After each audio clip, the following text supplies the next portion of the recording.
the situation in Romania remains of concern. We have seen attempts by the government there to suppress the judiciary, to water down anti-corruption legislation and to use its electoral majority as an excuse to do as it pleases. Now, I know that some people claim and will claim that the European Parliament and the European Commission should not get involved, or try to spin the idea that this is somehow politically motivated. It is a justification that we are seeing used by unscrupulous politicians across the European Union who try to excuse the inexcusable. But they are wrong.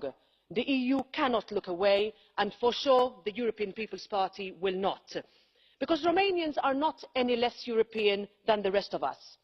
They deserve a country where the rule of law is respected, where corruption is fought, where the courts are protected, and where laws are not changed on a whim to suit only those in power. We all do. Now, Romanians have been on the street for more than a year. As the temperatures plummeted and the snow fell, they stood up. They flew European Union flags because they believed in Europe.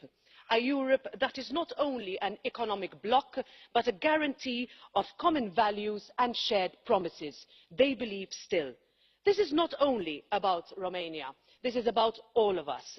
Every member state must understand that what happens in Bucharest affects people in Paris, just as what happens in Valletta affects people in Stockholm.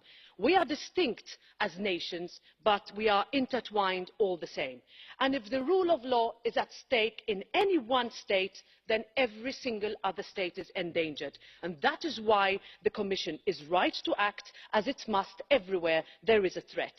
Now, I met with some of the people who are out on the streets of Romania. They are teachers and poets and students and pensioners. They are not politicians. They just want a country and a union where justice is blind, where everyone is treated equally before the law, where corruption is eradicated, and where winning an election does not mean you are entitled to divide up a country like your personal spoils of war. And I finish by saying thank you for standing up. Vă auzim pe stradă. We hear you.